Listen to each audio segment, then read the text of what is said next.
All right. So yesterday I talked about doing a video as a follow-up to my favorite Alien crossovers, and that was going to be my favorite Predator crossovers.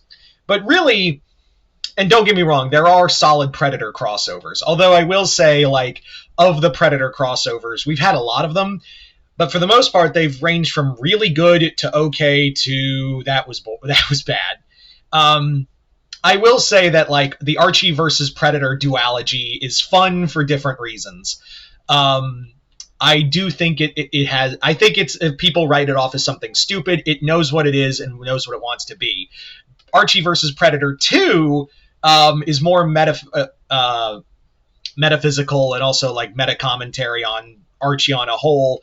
I think the first one's a lot more fun because it loves doing it knows what it is and goes on its merry way. Whereas the second one is more of along the lines of, let's have more of a commentary on Archie as a character, Archie as a series, and the Predators kind of get thrown to the wayside.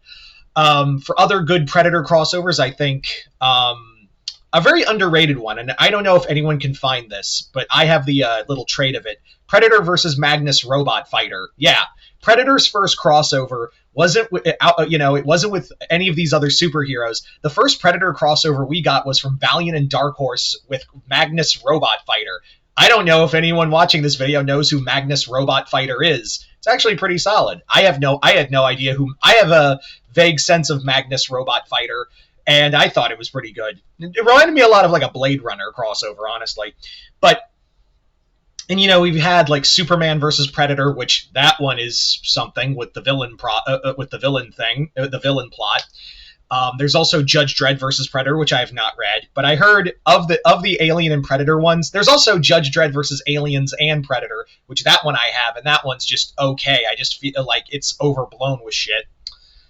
And there's Justice League versus Predator. But there's always one crossover, and I figured, you know what? There's so many Predator crossovers, but they all owe themselves, even with Marvel now. With now Predator kills the Marvel Universe, and Wolverine versus Predator was awesome. Predator versus Black Panther versus Predator. I still haven't read Spider-Man versus Predator, but I heard that closes out a solid trilogy. So I'm waiting for trade on that one, which is coming out next month, I believe. But all of these Predator crossovers owe themselves a debt because there is one Predator crossover that is the greatest. And not only I would say that as the best Predator crossover, it is the best crossover, period. And that is Batman versus Predator. Batman versus Predator is, I say this with my whole chest, Batman versus Predator is the greatest crossover ever. And it's only done in 3 issues. You have, first off, the creative team. You have Dave Gibbons, co-creator of Watchmen and artist in his own right, with artwork by Andy Cubert. This comic fucks. Like, this is a comic that DC and Dark Horse were willing to do. Now, this was the crossover that I always wanted to read, and when I finally found it, I was all excited. And good luck if you can find even the single issues. I know the trades are impossible to get, because, again, Dark Horse no longer has the rights, so yeah. But this was basically the comic that that had DC and Dark Horse. I think this was their first crossover. I think this was the thing that started DC Comics and Dark Horse Comics' long-standing collaboration for the longest time. I could be wrong, but I think this is the first one. So we kind of have this comic to thank for us having, the long-standing, friendship between DC and Dark Horse. But yeah, this comic is fucking awesome. Like, I think we all know it. So why is this comic awesome? Like, why is Batman versus Predator a solid book? Like, why is this a solid 3-issue book? Because, yeah, I've always talked about one of the things of making a crossover, of what makes a crossover work, is sharing the limelight between Batman and Predator. I mean, the 2 respective characters, and in this case, Batman and Predator. And it's only done in 3 issues. And if you've been on my channel long enough, one of my things is I wish this had perfect pacing, or like ran on one, maybe lower issues or more issues. But for some reason, Gibbons and Cubert, they literally they knock out the whole fucking story in a span of 10 minutes. Like, they literally tell the entire comic in all of 3 issues, and it's perfectly paced. So for those who don't know what the comic is about, the story is two rival gangs, not Maronis, not Falcones. It's two groups made for basically being cannon fodder. Are, they're basically using boxing matches to like settle old debts. But one hot night in the summer of Gotham, a predator shows up, takes over a junkyard as his like personal home, and proceeds to go on a hunting spree in Gotham, starting with these gang members. And then when he comes across Batman, he's like, oh, this is going to be good. So it's very clear that like Dave Gibbons took a lot of inspiration from Predator 2. And I will stand by that Predator 2 is an amazing movie. I think it is one of the best Predator movies. I don't understand why people don't like it. It has its flaws, but like compared to like other Predator sequels, looking at you, the Predator, it's awesome. I've always loved Predator 2. So yeah, there is like inspiration, like some of the gear the Predator uses, like the net that encloses, that was from Predator 2. There's also like, again, it feels like it's rival gangs in a city. It is basically Predator 2, but we have a guy dressed as a bat in it. What I also like is that Batman wastes no time like realizing, oh yeah, this thing's from space. Like I don't know what its game is, but it's apparently picking off like people it considers worthy prey. So it's like a big game hunter. I also really like how I just got to show you like the artwork here, because Andy Cubert Andy Cubert is a phenomenal artist, like hands down. We all know that, but I think some of his best work is in this comic. Like this image right here of like the Predator roaring into the sky with the bat signal in the back. That is just epic. And then we have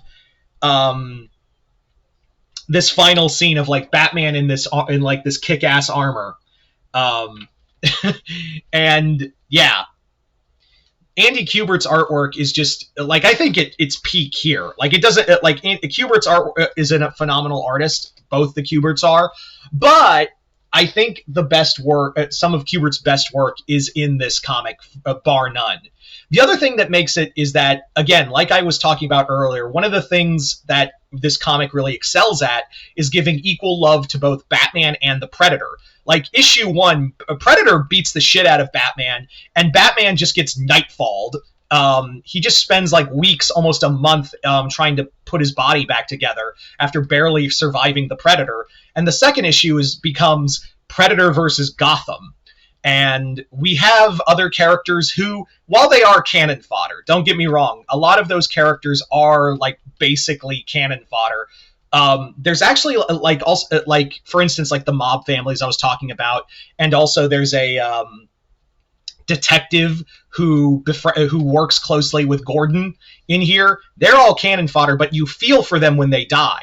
This also, like, since this was under Dark Horse, this is one of the goriest Predator crossovers. Like, you've got people getting torn up. There's also a really incredibly bloody scene where the Predator just murks the mayor of Gotham. That's solid gore. And again, I can't remember the timeline exactly, but I think this was like a year before Nightfall. So I imagine like maybe someone at Batman Editorial like looked at this comic and went, huh. A comic where Batman gets beaten to a pulp and Gotham's unprotected. Huh. Meeting. So yeah, this also has some of the best humor in it too. Like there's a great part where like Alfred uses an elephant gun on the Predator.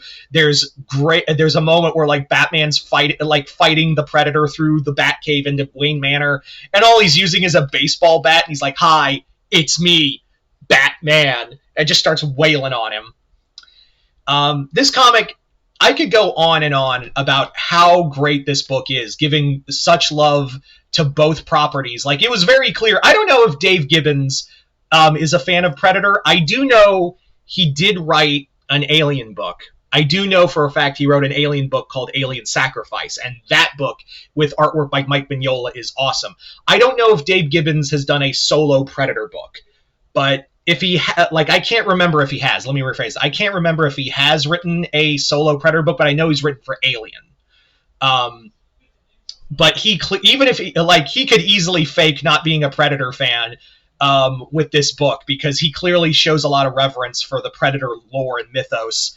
And it's something that is a lost art with the Predator. I don't think a lot of writers following that, especially with Batman vs. Predator 2 and 3. Oh my God, they lost everything on that.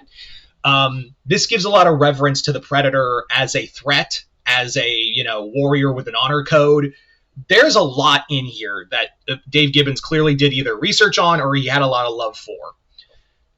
So yeah, this comic is just awesome. This series is just awesome, and yeah, it's the best. I will go down with the ship saying that this is hands down the best crossover of all time, over Marvel and DC, over all of that. And I'm not trying to say there are no other good crossovers. There are other excellent crossovers, but this is the top. Batman versus Predator is the top of the mountain, hands down. I will fight you on this hill.